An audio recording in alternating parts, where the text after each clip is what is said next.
Remember, it starts with one person who says, I'm not going to take this anymore. And they say, I need to do something. So they go and stand on an overpass with a sign and a flag.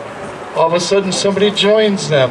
And somebody joins them. And somebody joins them. And all of a sudden, there's 30 people on the overpass. But what if there was 30 people on thousands of overpasses? All of them saying, term limits now. Impeach Obama. If anybody deserves it, he does. Yeah. You know, Overpasses this year came to the realization that last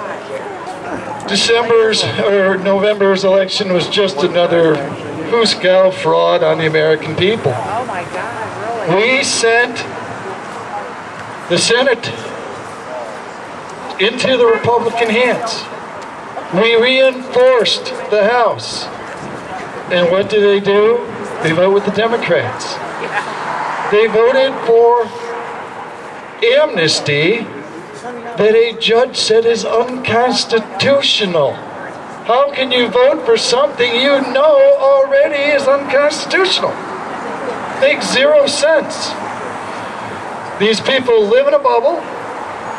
They have no sense of reality of what's going on in the street because they're not feeling it. They live in Washington, D.C., which, by the way, is the place where the highest wages are made. And it's all good and well there because they're using our money to build up their stupidity. We have been under attack, and we have been under attack for 30 or 40 years from a leftist, liberal, communist, and I'm sorry, but the Democratic Party now, you may as well just call them communists because that's what they are. They're communists. Amen. Not the average voter, but the leaders of the party. How many people here today know that Harry Reid said he's going to retire and not run ever again? I mean, that's the best news I've heard in a month. Harry Reid and his little dirty Harry guy, you know, who from this state, little Durbin the Dick. You know, we tried all we could to get rid of Dick Durbin in 2014. And realize this, there's 102 counties in this state. Dick Durbin won 11 of them and won. Wow. Governor Rauner won 101 counties and won. We needed to win 10 more counties to get rid of Dick. That's what it's, and now we've got 2016 coming at us. We already know who the liberal communists are going to throw at us, don't we? Who are they going to throw at us? Come on. Hillary. I call her Hitlery. You know? And it's like, all right, your choice is Hillary, and the mainstream media wants you to say, and Jeb Bush. How many people here are tired of Clintons and Bushes? I mean, hey, I'm not a Republican, I'm not a Democrat. I vote who I think is the best guy, and if that's the ticket, I'm probably not going to vote. You know? Because I'm not going to vote for the lesser of two evils. You've got to vote for somebody who believes in the Constitution, believes in the Bill of Rights. You've got to vote for somebody who believes in the sanctity of marriage, in the baby in the womb is a human being. Amen. I mean, 55 million babies have been slaughtered in 40 years. And in New York, just yesterday, does anybody know what New York did with abortion yesterday?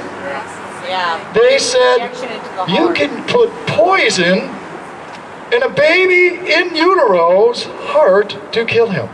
Wow. I mean, these people need to be brought up on murder charges. You know, I'm sorry, but that is about as sick as it gets. Oh my God. They're already slaughtering the babies. And they're, oh, how can we do it a different way? Hey, it doesn't matter. They're dying this way. And it's wrong. We have been the First Amendment, the Second Amendment, the Fourth Amendment, the Fifth, Sixth, Seventh, Eighth, Ninth, and Tenth have been under attack for the last 6 years like they've never been under attack before. They've tried little bits and pieces and said, okay, you know, you can't do this, and oh, you can't do that. But now they're in full bore take away our rights. And myself, I will be standing until the day I die to restore the Constitution as the rule of law in this country, because the Constitution is what we are based upon. We are based upon freedom and liberty. Now, does freedom mean you're free? Yeah, it means you're free, but you're not free to go and kill your neighbor unless, you know, they're shooting at you. But you can't go over there and kill him because you'll be thrown in jail, won't you? All right? So why is that freedom? What goes with that freedom, I should say, is morality. The morality that killing is wrong, and we learned that from where, Pastor? Pastor, is he still here? I'm here. Where did you learn that from, Pastor, that killing is wrong? Isn't that number 4 or 5 on the list? How about stealing? The 10 Commandments should be in every state house. The 10 Commandments should be in every courthouse. Because what are you there for? Well, gee, about 6 or 7 of those commandments are why you're there. So why shouldn't they be there?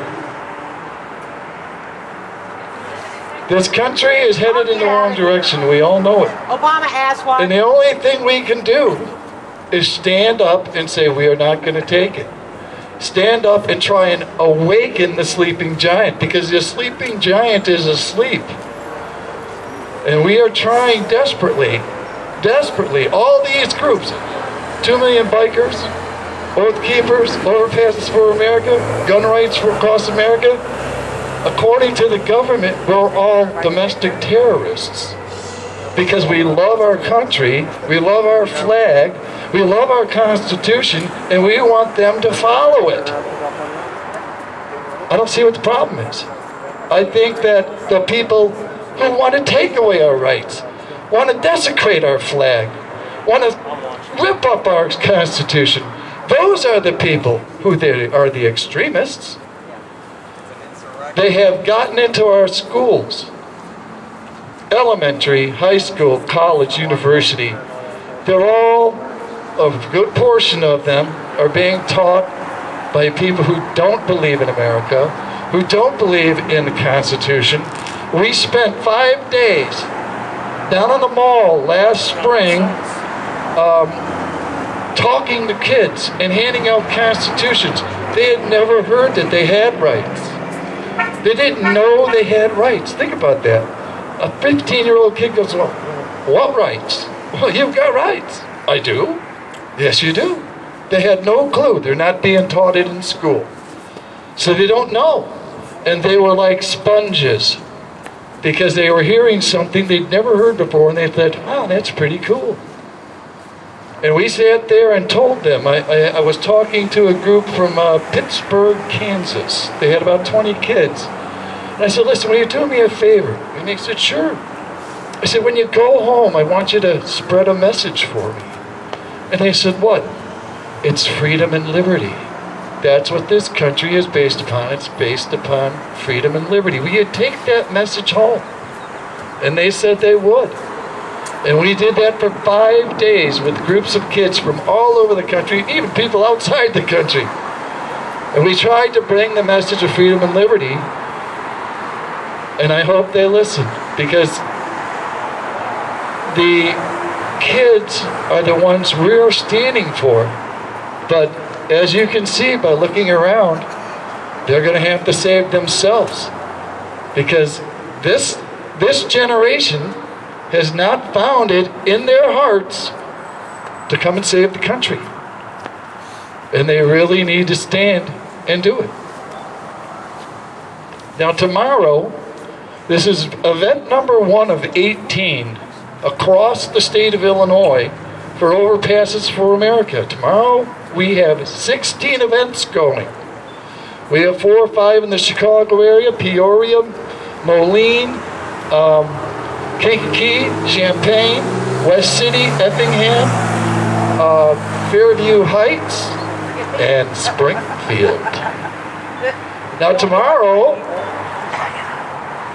our group will be on Westlake Drive over Interstate 55. It's a beautiful bridge. It's easy to get on. And we'd like to see all you people from Central Illinois and the Springfield area come and join them, exercising their First Amendment rights to free speech, to peaceably assemble and redress their grievances with government. And if you want to bring a sign that says, God bless America, hey, that's your religious right too. I cannot tell you how many police departments I've dealt with in the last 2 years. Right now I'm dealing with a situation that happened in Minnesota. How many here know what happened in Minnesota? Oh. Okay. Minnesota, a state trooper on March 13th came onto the bridge and told them they had to take their flags down because they were attached to the fencing. She then hopped up and started cutting down flags and throwing them on the ground. To me, this is unacceptable behavior. That is intolerant. I'm sorry, I'm pretty tolerant. I will not tolerate you throwing my flag on the ground. 11 a.m. for tomorrow. I thought it was noon. Okay, but it's 11 a.m. on West Lake Shore. You know, there's nothing more disgusting than seeing your flag on the ground. We had a guy come on a bridge in Oak Park, Illinois. Oak Park, Illinois just was on a survey. They're the 7th most liberal city in the United States, and that's where we go because, you know, we can't just go in our own neighborhood where everybody is Republican and conservative and preach to the choir. Sometimes you actually have to go and say, hey, you guys too, you know. We had a guy come on the bridge and he ripped down a sign and threw my flag on the ground. I followed him for 2 blocks. Her husband followed me, filming. And the guy got about 20 yards out in front of me. He turns around and he goes, what's your problem? I said, you broke the law, man. What do you mean? Blah, blah, blah, blah. I said, listen, we've been on this bridge a dozen times. If we were breaking the law, the police would have moved us off of it. But see, we are having a constitutionally protected free speech rally. And what we are doing is constitutional, is protected, and it's lawful. What you did by grabbing personal property of another person is breaking the law, and I'm waiting for the police to get here. We had a discussion. He apologized pretty extensively. It took the police 23 minutes to get there, and he was gone. But I said, he lives right there. That's where he went. And I told that man, I said, listen, if you want to go in your garage and get a 4x8 piece of plywood and say, I love Obama, that is your right. Bring it on the bridge. Because we will not violate your right, because you have rights too. All I can say, folks, is that if we don't stand as one people, everybody from the south side of Chicago to the cornfields out by Peoria to the Capitol here in Springfield, if we don't stand as one people, this country is going to be in a world of hurt. And I thank you for listening to me ramble. It's what I do. I never prepare a statement because I just let the Lord guide me. And he seems to do a pretty good job most of the time. Sometimes I don't know. But Fritz, how would you like to bring us home, brother? Ladies and gentlemen, Fritz Pfister. He's from Springfield here. Awesome patriot.